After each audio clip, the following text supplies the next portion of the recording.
ፊልሙ የሚጀምረው አንዲት ልጅ ባለፈው ህይወቷ የደረሰባትን መከራ በማስታወስ ነው። ልጅቷ በትምህርት ቤት በጣም ቆንጆ ነበረች። ነገር ግን የቅርብ ጓደኛዋ በየቀኑ ወተት ታመጣላት ነበር። ያንን ወተት በጠጣች ቁጥር ልጅቷ እየወፈረችና መልኳ እየተበላሸ ወይም አስቀያሚ እየሆነች ትመጣለች። ቪዲዮ እንደሚመቻችሁ ስለማውቅ ላይክ እና ሰብስክራይብ ማድረጋችሁን እንዳትረሱ። ወደ ቪዲዮ እንመለስ። በሌላ በኩል ደግሞ ወፍራምና አስቀያሚ የነበረችው ጓደኛዋ በሚገርም ሁኔታ እየከሳችና እየቆነጀ ትሄዳለች። ልጅቷ በወተቱ ላይ ጥርጣሬ አድሮባት ምርመራ ልታደርግ ስትል ግን ጓደኛዋ በመኪና እንዲገጫት ሰው ቀጥራ ታስገድላታለች። በሞት አፋፍ ላይ እያለች ጓደኛዋ መታ መልካችንን የሚለዋውጥ እርግማን ያለበት ወተት ነበር የምሰጥሽ በማለት እውነቱን ትነግራታለች። ልጅቷም በከፍተኛ ጸጸት ትሞታለች። ልጅቷ ባልተጠበቀ ሁኔታ ከሁለት ወራት በፊት ወደ ነበረው ጊዜ ተመልሳ በሙዚቃ መወዳደሪያ ክፍል ውስጥ ራሷን ታገኘዋለች። ጓደኛዋ ልክ እንደ ቀድሞ ወተቱን እንድትጠጣ ተወተውታታለች። ነገር ግን አሁን ልጅቷ ተንኮሉን ስለምታውቅ ክብደት ለመቀነስ እየሞከርኩ ስለሆነ ወተት አልጠጣም ብላ እምቢ ትላታለች። ጓደኛዋ ግን የተከፋች በመምሰል ድራማ ትሰራለች። ሌሎች ተማሪዎችም የለፋችበትን ወተት እንዴት አትጠጭም አመስጋኛ አይደለሽም በማለት ልጅቷን ይተቿታል። ልጅቷም ተገደ ወተቱን ትቀበላለች። በዛው ቅጽበት አንድ አንጋፋ ተማሪ ክፍል ውስጥ ገብቶ የውበት ውድድር መኖሩን ይነግራቸዋል። ታዲያ ጓደኛዋ ይህን ስትሰማ በጣም ደስ ይላታል። ትኩረቷም ወደ ውድድሩ ይዞራል።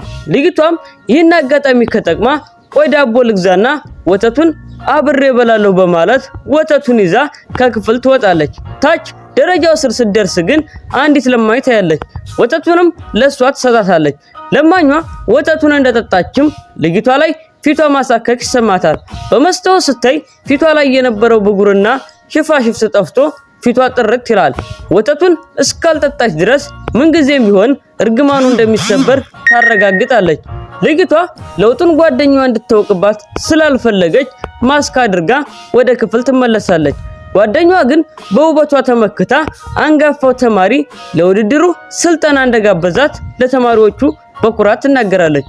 በዚህ መሃል አንዱ ተማሪ የጓደኛዋ ፊት ላይ ብጉር መውጣቱን ያስተውላል። ልጅቷም ለማኟ ፊት ላይ የነበረው ብጉር ወደ ክፉዋ ጓደኛዋ እንደተላለፈ ትረዳለች። ምክንያቱም ወተቱን የጠጣ ሰው ከጓደኛዋ ጋር እኩል መልክ ይለዋወጣል። ጓደኛዋ እርግማኑ እየሰራ አይደለም ብላ በማሰብ ለልጅቷ በየቀኑ ሁለት ወተት ማምጣት ትጀምራለች። ልጅቷ ግን በየቀኑ ወተቱን ለለማኟ መስጠቷን ትቀጥላለች። ከአንድ ሳምንት በኋላ ልጅቷ ወተቱን ባለመጠጣቷ ሙሉ በሙሉ ወደ ቀድሞ ውበቷ ትመለሳለች። ሰውነቷም ቢሆን በጣም ይስተካከላል። በተቃራኒው ደግሞ ጓደኛዋ ከቀን ወደ ቀን እየወፈረችና እየጠቆረች ትመጣለች። ምንም ስላላወቀች ግን ምግብ ስላበዛው ነው በሚል ራሷን ታታልላለች። በመጨረሻም በትምህርት ቤት ውስጥ ውበቷ የተመለሰውን ልጅ ስታገኝ የሆነ ነገር እንደተበላሸና ተንኮሏ እንደተጋለጠባት ትረዳለች። ጓደኛዋ ወዲያውኑ ለልጅቷ እንዴት ክብደት እንደቀነሰች ትጠይቃታለች። ልጅቷም ምግብ በመቀነስ ምክንያት ነው ብላ ትመልስላታለች። ጓደኛዋ ግን ልታምናት አልፈለገችም። እንዲያውም ድምጿን ከፍ አድርጋ እሷን ለማዋረድ ክብደት መቀነሻ ቀዶ ጥገና አድርገሻል በማለት ተማሪዎቹ ፊት ትነገራታለች። ቀጥላም የውበት ውድድሩን ለመቀላቀል እንደፈለገችና ይህ ደግሞ ከህጉ ውጪ እንደሆነ መናገር ትጀምራለች። ይህንን የሰሙ ተማሪዎችም ልጅቷን መተቸትና ማዋረድ ይጀምራሉ። እንዲያውም አስቀያሚ ስለሆንሽ ብትከሽም ይው አስቀያሚ ነሽ እያሉ ይሳለቁባት ጀመር። ጓደኛዋም ይህን ሁሉ ሰርታት የልጅቷን እጅ ይዛ እንደማዘን በማስመሰል ድራማ ሰራችባት። ልጅቷም ንዴቷን መቆጣጠር አቅቷት እጇን ለማስለቀቅ ስትሞክር ከጓደኛዋ ጋር አብሮ የሚከተለው ባለጸጋ ተማሪ በኃይል ተቆጣ። በጓደኛዬ ውበት ቀንተሽ ነው በማለትም ይወቅሳት ጀመር። በመጨረሻም የልጅቷን ማንነት ለማጋለጥ ሲል ተማሪው ፊቷ ላይ የነበረውን ማስክ ይቀደው ነበር።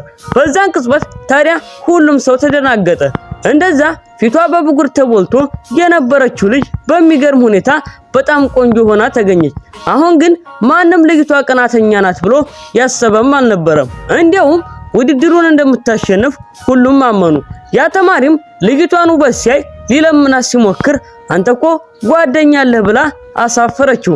ጓደኛዋም እውነቱን ለማወቅ እንዴት እንደው ጠየቀቻት። ልጅቷም በፊት እንግዳ በሆነ ህመም እሰቃይ ነበር፣ አሁን ግን ስለዳንኩ ወደ ቀድሞ ውበት የተመለስኩ ስትል ትመልስላታለች። ተማሪዎቹም ድሮ ቆንጆ እንደነበረች ሁሉም አስታወሱ። ጓደኛዋ ግን ችግሩ ወተቱ ላይ እንደሆነ ስለምታውቅ ወተቱን እየጠጣች ነው ስትል ጠየቀቻት። ልጅቷም ወተቱን መጠጣት ሰልችቶኛል፣ ለረጅም ጊዜም ትቼዋለሁ፣ ለዛች ቁስል ለነበረባት ለማኝ ሰጥቼዋለሁ ስትላት ጓደኛዋ ሙሉ በሙሉ ጨርቋን ጥላ አበደች። በንዴት ልትመታ ስትሞክር ግን ልጅቷ እጇን ይዛ 10 ጊዜ በጥፊ መታቻት። ጓደኛዋም ተማሪውን እርዳይ ብላ ብትለምነውም እሱ ግን በድንገት ፊቷ ላይ ልክ እንደለማኟ ቁስሎች መውጣት መጀመራቸውን በድንገት ተመለከተ። ቀጣዩ ሲለቀቅ ወዲያው ወደ እናንተ እንዲደርስ ላይክ እና ሰብስክራይብ ማድረጋችሁ እንዳትረሱ። ይመቻችሁ።